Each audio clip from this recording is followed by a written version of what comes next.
mùi bự mà mùi bự rồi mà còn lăng à rồi thôi bây giờ đó bắt ông bắt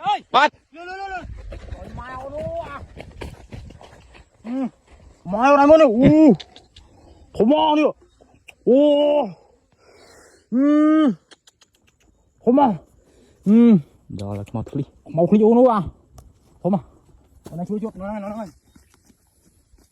không mò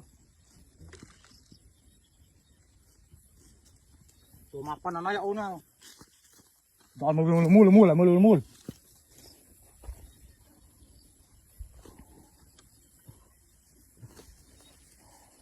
mày này còn chặt lấy nữa cái luôn chìm ngay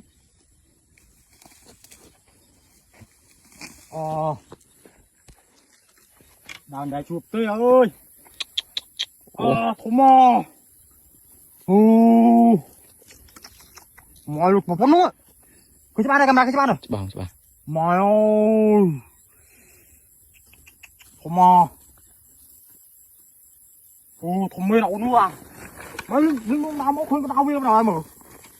mày mới tui nào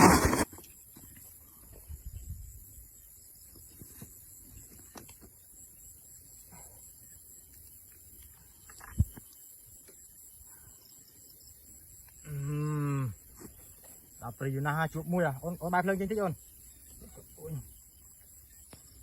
rồi cầm ra trên tích cầm ai khơi nhá khơi cho bóng ăn nè chua phải ơi thế à Chua này Scotland Scotland thì hai cái thằng phát chắc hôm mà lấy những tích chiêm đỏ là rồi mới đã có đáy nữa con có đáy nữa chiêm thì cái đỏ chặt à thùng mò mùi này hậu rồi chua bơi bông tiết ấu mùi này mày ơi làm thơ à đào pre nào tôi chụp mùi ấu nữa thùng mò mày ơi thùng mò một con đây anh đi nhá bông prap cái hao thả về nè bông bị chạy cái hao thả về mùi bự mà mùi bự